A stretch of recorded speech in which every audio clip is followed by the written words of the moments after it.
Hello, everyone, and welcome. Welcome to Happy, Healthy, and Successful, the summit in which we're bringing many teachers, masters from around the world to share with you their experience, their journey, their processes, their tools and technology to inspire, awaken, bring hope to, and to take action for you, to take action in what's next for you. And today we have Matthew John with us.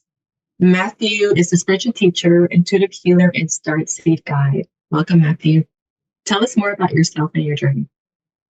Yeah, well, thank you for having me. I've been on this awakening journey for well over a decade, leading people, through their spiritual awakening processes after I had my own spiritual awakening process that began, over a decade ago. And so, what kind of lights up my soul the most is to take people from, the confusion and the misunderstandings and the loneliness and the dark night of the soul that can come along with the spiritual awakening journey and help Mhm. them to discover what their purpose is in life, what their soul origins are from the stars, what their past lives are, and what that means for them, and to help them to kind of understand what this whole thing is about. Mhm. Beautiful, beautiful. As you say that, I can think about in my own experience and how we felt like we didn't fit in. And I work with a lot of people, especially young people, when they're in that transition of feeling like they don't fit in.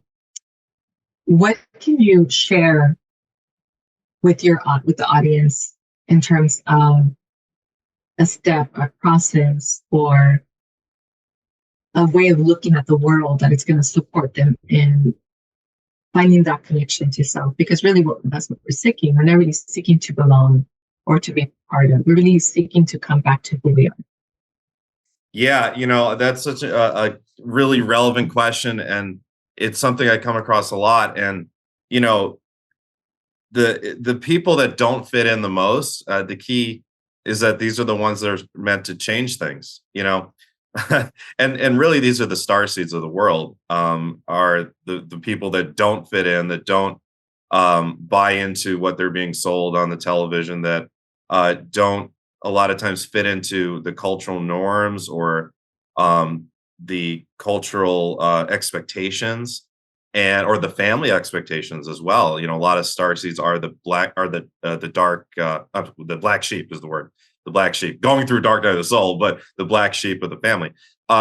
So the key is to understand that there's nothing wrong, that there's a reason that you feel like you don't fit in. There's a reason that you feel very different from your family or from your culture or from your country or from the world in general. If you feel disillusioned, like the things that are going on in the world are just unnatural, and they don't feel right, and that's because you're coming from places in the stars that things are very different. There is no war, there is no strife, there is no hyper capitalistic greed, there is no disease, there is no ostracization or judgment, of others to the extent we see on this planet. So if you don't feel like you fit in, there's a reason for that, because you're here to bring change to the world. You're here to bring a different frequency to the Mhm. world that you're actually in reality bringing from somewhere in the stars. Beautiful. I'd like to go into what is a star seed, where they come from, how many types are there. We'll go that into a minute. I just want to add a little bit more of what you said, not fitting in. Not fitting in because we're in a high vibration already. We recognize that within ourselves, and fitting in means dimming that light, becoming someone we are not. And that's a struggle for us to go out of our alignment. And that's also where the resistance comes and the challenges comes when we're trying to change ourselves to be something that somebody else wants us to be. And sometimes it does happen where we lose ourselves in this process, and then through our awakening, we can come back to our alignment. So just want to share with everyone that we've all gone through that, you know, Oh not yeah. and being Over on and this over. journey and feeling like we don't fit in. Yeah, yeah. But the important thing is to recognize that we're here for a higher purpose, and that Yes. we're the creation itself, and that we are placed or we choose to be because we're the creators. We're actually choosing this journey. We chose this journey before coming in, that we are in our power. And from that place of empowerment, we can see the world very differently. But we get to learn to be in that place of higher awareness and higher consciousness so that we can really see the world for what it is. And then we can see our purpose and what we're here to do. So, what I'm trying to express is the shift in that empowerment from feeling, oh, everything is happening to me, to I am creation, I'm created, and I can shift and change, and I can redirect this force that I'm on, and I can redefine my life, and I can be who I'm meant to be authentically and with freedom. So thank you for sharing that. I love what you just said. To me, that's one of the most important tenets of awakened living, is to realize that, yes, we are co-creators. It's not just rhetoric. It is really true. We know, those of us that are starseeds, we know this on some deep unconscious level, because the places we come from are at a much higher frequency, and that's just natural. Instant manifestation all the time. We're just creating whatever we feel inspired to create, right? But what the powers that be on this planet that hold the structures of society in place, at least up until this awakening period when things are about to change over the next couple of decades, it makes us believe that we're powerless. And religion, from religion to movies to television to school, the way we're taught in school, everything is designed to make us feel like we're really subject to the rules, regulations, and happenstances of the outside world, and we should just fall in line and make the best of our time here, when in reality we are creators, and there are wonderful awakening beings, in this wonderful new age community that you and I are a part of, that we are showing the world the power that we do have to create amazing lives despite whatever's going on in the outside world, to create the most amazing, joyous, bubbles of being that we get to be in every day. And when we join together in conferences like this, in person or virtual or whatever, we share and amplify that even more. But yeah, the outside world wants to tell you that you're powerless, because the truth is you're powerful. And the spiritual awakening process on a planetary, from a planetary standpoint, is reliant on a huge portion of the population discovering that. Because once the population at large discovers that personal power, well, then it's up to us. It's up to the people, the direction the planet takes. And we're going to want a planet where we're all living in harmony and abundance, which is not what the powers that be that are now want. Yeah. And I mean, you made a very good points. One of the things that really stands out, that I really emphasize, is that we can make the best out of our situation. Yeah. Whatever we're given, we can decide how to relate to it. And that's the mastery. And that's part of the awakening, that is part of the embodiment as well. Whatever we chose, whatever situation we chose to be in, we can make it an amazing situation, learning, integrating, or we can choose the other side, from the side of feeling victim or victimized. So it's really important to remember that we have that power of choice.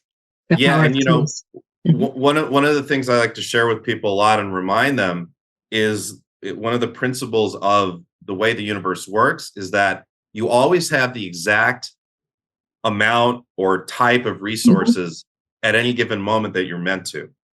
For example, there's a lot of people that want to become a medium, or want to become a healer, or want to learn some sort of skill, and they can't afford it, right? In their current position, they can't afford to take some training with some guru that's an exorbitant amount of money, right? Well, for those people in that position, maybe that's not the route that their soul planned out. Maybe the reason that door is shut is because they're meant to find another route. Maybe they're meant to learn things more on their own. I'm very unique in that I, go to my website and read about me, and I do so many things. I'm quite well-rounded in my skill set, aside from going down the route of traditional Reiki training, because I wanted to honor the tradition of Reiki. Other than that, everything I do is completely self-taught, completely self-trained, completely guided from those above me, from my personal guides, from Ascended Masters, and from Galactics. Mhm. So everything with me was completely self-taught. And there are people that they feel like, oh, I wish I could be like you, or I wish I could, Mhm. have this career or this service work like you guys have, where I don't have to go to a 9 to 5 that I hate, but I can't afford the training, or I don't think that, or I don't have the time, or I'm not in the position to, or whatever. The rule of thumb is that you always have the exact amount of resources, and the situation is always Mhm. perfect. Sometimes the challenge is to take a leap of faith and close a door, quit a job, Right. and Mhm. go step forward like the fool card in the tarot into the unknown. Sometimes the lesson is to keep the job you have, to give you a financial safety net while you more slowly work on your skill set. Sometimes the lesson is to move, right? Mhm. Sometimes the lesson is to separate a partnership that is energetically dragging you down. It's completely unique for everyone. But Mhm. the rule of thumb is your situation as it is in this moment is perfect. It's Mhm. perfectly designed by your soul. And Mhm. you have every resource you need in this moment to go in the direction that your soul is intending you to go. Yeah, that's a great point as well, because we're often looking outside for what's next. And I need Yeah, that, and but some of that is it's ego driven. Some of that is desperation. Some of it is comparison. I want to be like that person. Some of it is enough, not enough. I'm not enough, so I have to have all these things, and I have to be all these things in order for me to be enough. So it's a great point to just remember that you everything you need you already have in this. When we accept where we are, that's really when the doors open and the guidance really becomes clear, because we're no longer resisting, or we're no longer trying to find something else outside us or beyond ourselves. We are being present to what's available to us in the moment. And actually, that's also a way of stepping into more abundance, because now absolutely. we're feeling the energy around us. We're stepping into everything that's available, which is always overflowing. So I love that. Let's talk a little bit about star seeds. Yeah. Share with the audience, what are they? Where do they come from? Where do we come from, actually? Right. Well, most of you in the audience probably are star seeds, right? So it's not so much about, oh, who are they out there? It's who are we, right?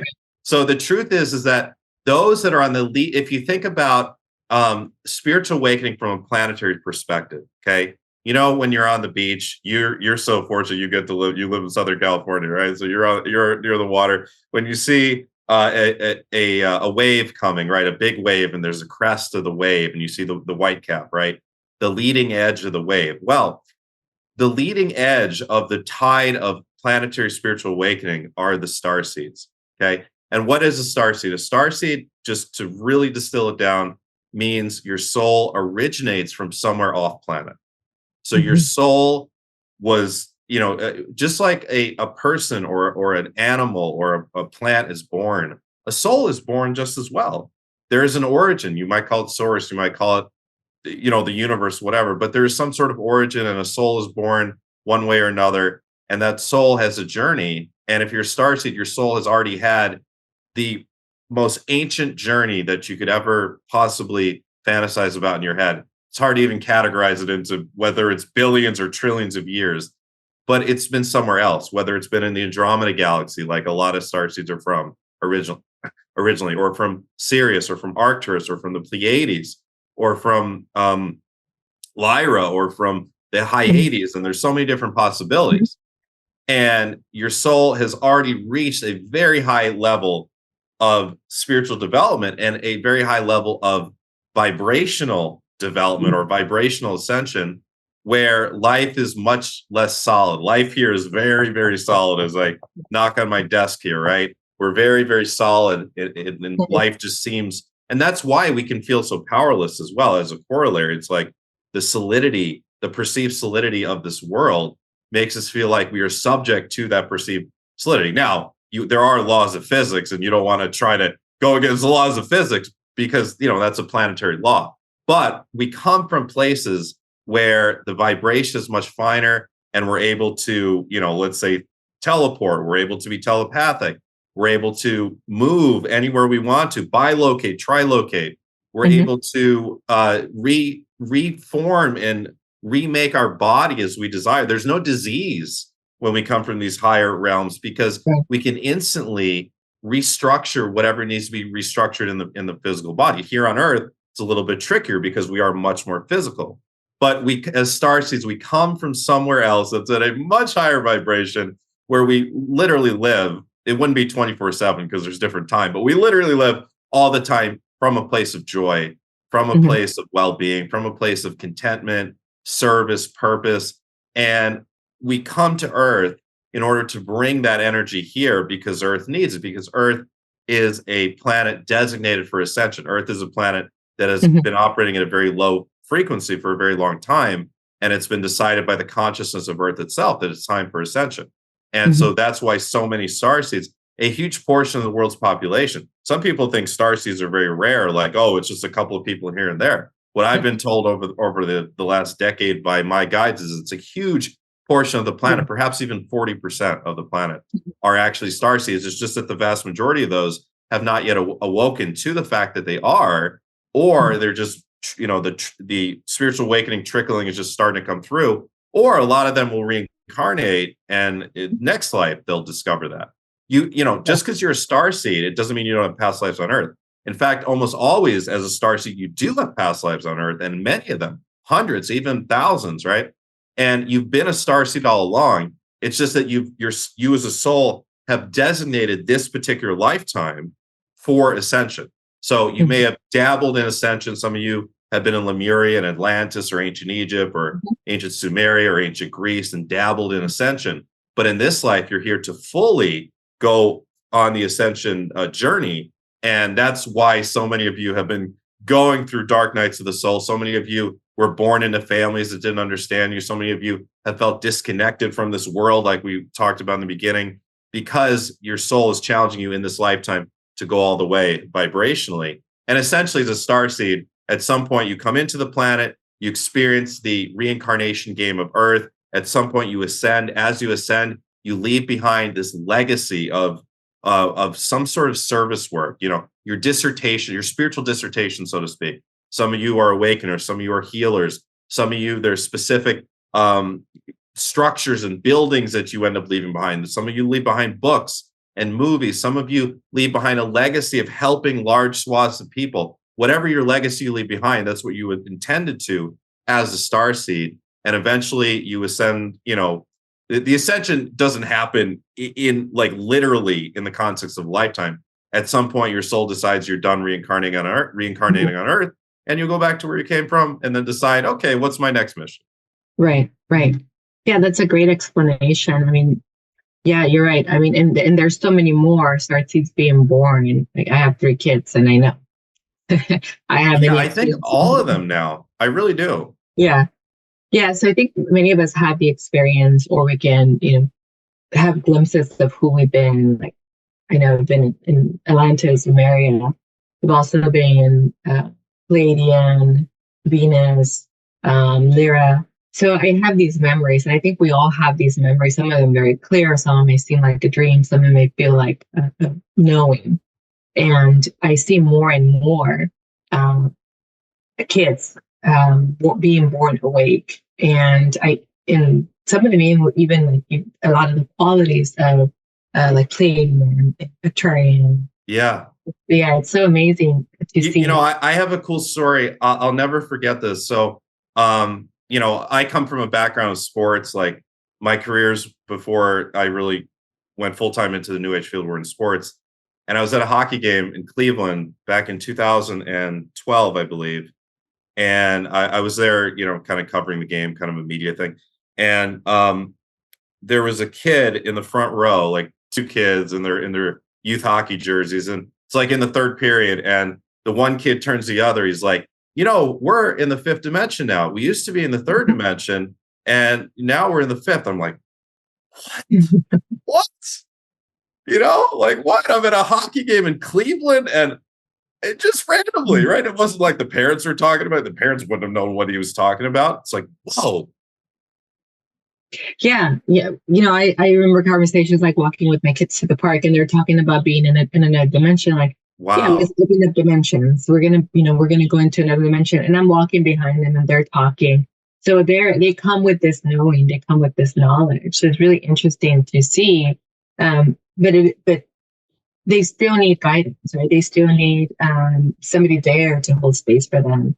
So Well, it's a lot of really, times I think once, and you probably know better than I because I'm not a parent yet, but once they kind of get into the system and the culture, and I think they might for those memories and those natural remembrances might get suppressed a bit or buried underneath kind of the noise, right, of the yeah. technology, especially.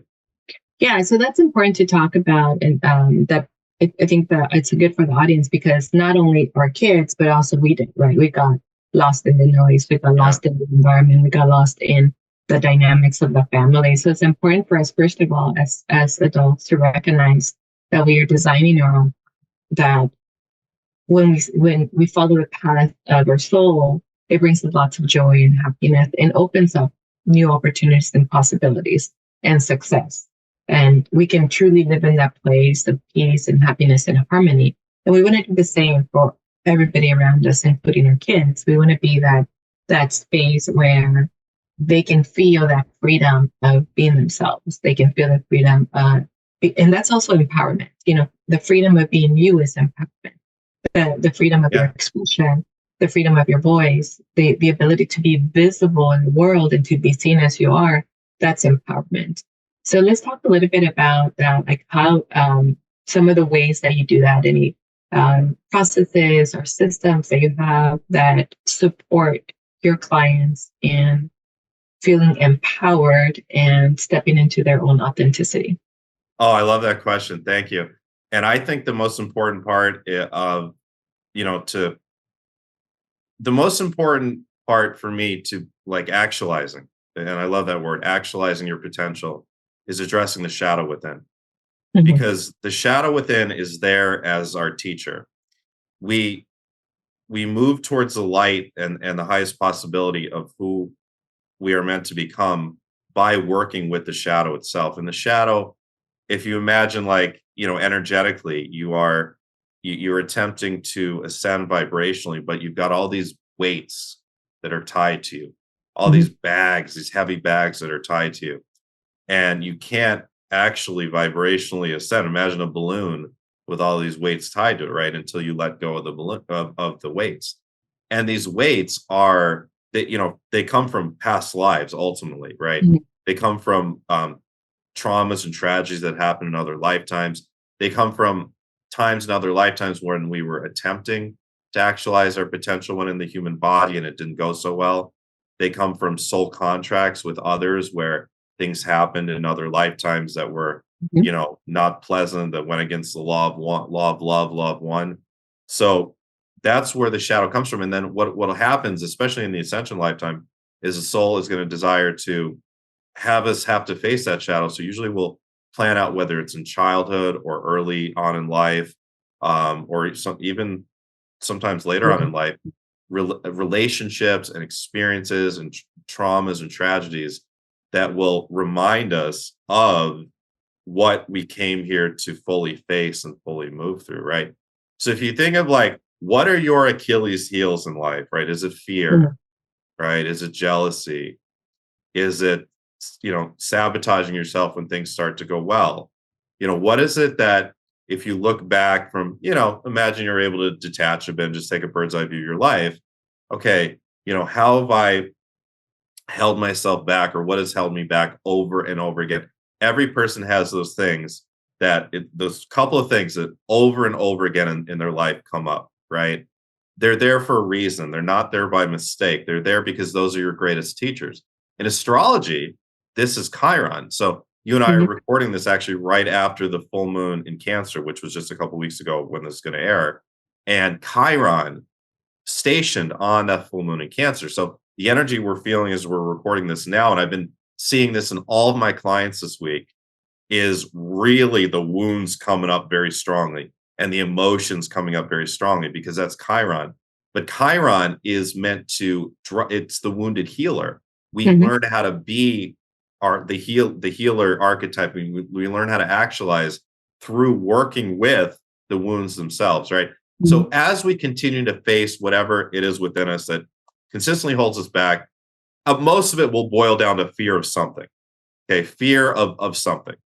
And as we continue to face that over and over again and start to, think back in your life when you overcame fear of Hmm. something, or when you took a leap of faith and it worked, right? Hmm. And that feeling of like relief and being proud of yourself that, oh my God, right? I actually did something here. This is pretty cool, right? So think back to those times. And those are when, if you think about like a door has been constantly locked Hmm. and you finally unlock the door. And once you unlock the door, you're stepping up into a higher vibrational frequency, into a higher timeline. And I Hmm. love to speak to things in this topic in terms of timelines, where although the soul, because a lot of what I teach about and write about is the soul's plan, the life plan.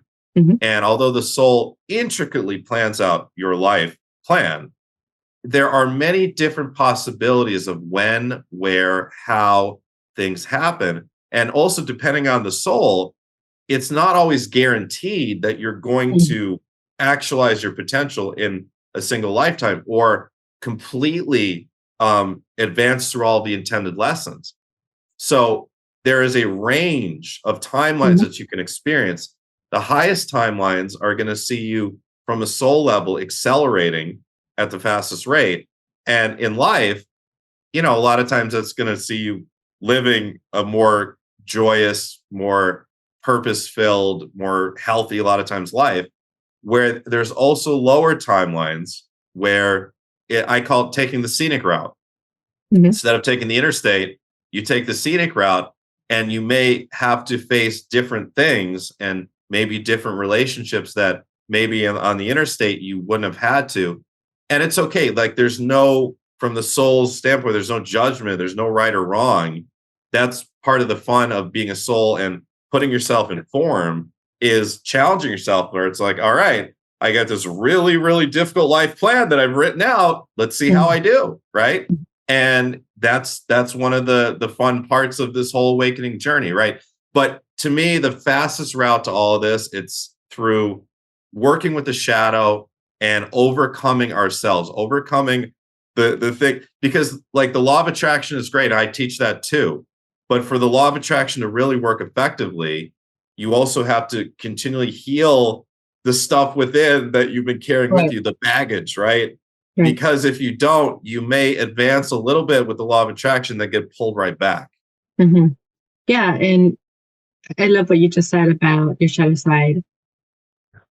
When I work with clients, it's really about coming back to you, right? It's understanding, accepting, loving every aspect of yourself without the judgment. That's part of the healing, right? The self Yeah. love, the self acceptance.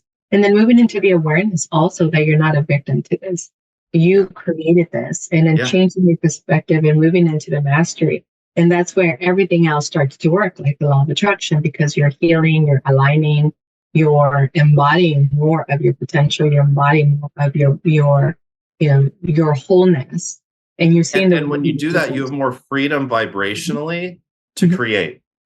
Where when you haven't you haven't as much alchemized the stuff that you came here Mhm. to work on, there's less of a leeway, there's less of an opportunity to experience the things you want that you might term as abundance, right?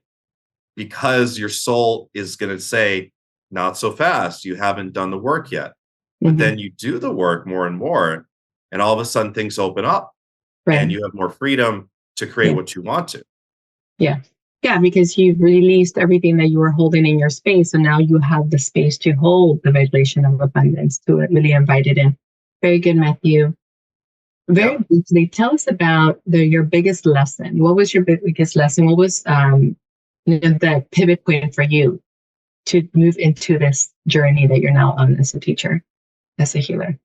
I really can't label it as, it's a great question. I really can't label it as one pivot journey. It's been many, many, many Mhm. pivot journeys. And, the one thing for sure is that every time I think I have everything figured out, either in my own life or in the world or just how life works in general, I quickly am shown by the universe that I don't. So there's Uh-huh. been a constant like need to surrender for me Mhm. to the flow of life. I never, ever, ever, ever in my wildest imagination or would I have ever wanted to have been in the position I am today. And that's the honest truth. When I was growing up, I was an atheist. Okay. My interests in life were sports, travel, animals, and they still are. Those are my interests and hobbies. But I wanted to be in entertainment, or I wanted to be in sports. Um I thought all this stuff was pretty goofy and weird. I never would have had any interest into it. I did have a specific spiritual awakening moment in my early 20s where I was shown I was on this it just kind of by accident. I happened to have taken some mushrooms recreationally one night, and I had never had any sort of spiritual experience on mushrooms. I thought it was just a thing you did in college for fun, right? But I Mhm. was just I started being walked. I was guided. It was like I was being pulled by a string, and I was pushed down to the ground, and I was lying, on my back and like unable to move. And I felt these waves of this orgasmic energy, like 10,000 times more powerful than any physical orgasm, and just in Mhm. this just blissful, chrysalis. And I was in this little cutout circle, and the weirdest possible place for a spiritual awakening, behind a row of bars in Buffalo, New York, where it was Mhm. like the circle where homeless people had been sleeping. There were tarps and beer bottles, and it was there. I had this awakening moment, and I looked to the trees, and every corner of every leaf, it was like this golden ornament that was hanging down, and it had all these figures in it, and they were all waving to me. They were all waving to me. Mhm. And in that moment, like, I just knew that, oh, these are all different versions of me. Mhm. These are different versions of me. And I actually, in that moment, although again, I was an atheist, I had no interest in any of this stuff. I perceived that, oh my God, these are versions of me from other places as well, from outside of Earth. Mhm. And it was after that particular awakening experience, I got so disillusioned with. I was always a rebel, but I was Mhm. already kind of disillusioned with society as it is, and this whole paradigm of going to work at a 9 to 5. I knew I never wanted to do that anyways. But after that, my interest completely came discovering what that experience was about, and Mhm. just in general how the universe works, how life works. What are these? What is a star? I didn't know the term back then, but what was it that I just experienced that one night? And I never turned back. But since then, I mean, that was the awakening moment. But then Mhm. after that, I had to dive in many, many times into personal dark nights of the soul, many different, Mhm. I've had a rough ride, like a lot of us had. Right. And every time I've kind of dove down into the depths, right, I've come back up with wisdom, with Mhm. understanding, with knowing myself better, and also like leaving parts of me behind, parts of my ego behind that Mhm. aren't aligned with the newer and higher vibrational versions of myself that are unfolding. And that's a constant process. Like, and I think I'm a Scorpio, and that's naturally what Scorpio is. A Scorpio, you dive into the depths of things, and you bring up the Mhm. wisdom, right? Mhm. But I think a lot of people can probably resonate with that. And I think it's important for people that are new to the spiritual journey to understand it's not just you wake up and then you're awake. No. Mhm. Once you Right. wake up, that's the easy part. After that, then you got to dive in to Mhm. all your stuff, and life will give you Mhm. opportunities a lot of times through really difficult, occurrences, to learn what you For need to sure. learn. Mhm. But through that, you're being shaped and molded Mhm. by the universe, by your soul, to who you're meant to become. Yeah, that's a great great explanation of your journey, because it really resonates. And I think that for everybody to understand that we're sort of all going this, it's not just happening to you. Because sometimes it feels like, oh, there's stuff happening to me. So it's not happening to you, it's happening with you. Like, you're participating in that. That's the first thing. Yeah. Secondly, you're not alone. Like, this is what we chose. We all have a unique way of doing it, but we chose to do this. We chose to awaken. We chose to embrace. We chose to heal. We chose to step out of the darkness and embrace everything that we are, and even the darkness within ourselves, to come back to the place of higher consciousness, to be who we're meant to be. And it doesn't have to be a very difficult journey. At the beginning, it may be because we feel like we're not, it's happening to us, and we don't know what we're doing, and we don't know how to do it. But as we go through it, we become more resilient. We move into more of our mastery. And especially as we're working with our self-love and self-acceptance and completion, that we start to see ourselves very different. Yeah. And we start bringing a lot of that in as we continue to move forward, as those parts are coming through for us. So it could be full of flow. It could be full of joy. It could be full of grace. It could be opportunity. It can become the opportunity. And every time something happens, that's an opportunity for you to expand. Matthew, if somebody wanted to connect with you, how would they connect with you? Where can they find you? Absolutely. Yeah. Go to my website, youaredivinehuman.org, youaredivinehuman.org. Super easy to remember. You can check out everything I offer, from all my free articles and videos to my group classes, which is my Ascending as One program. It's my signature Ascension mentorship program. People all around the world participate in that. We have Sunday calls. There's private sessions with that as well. You can also book full-length private sessions with me.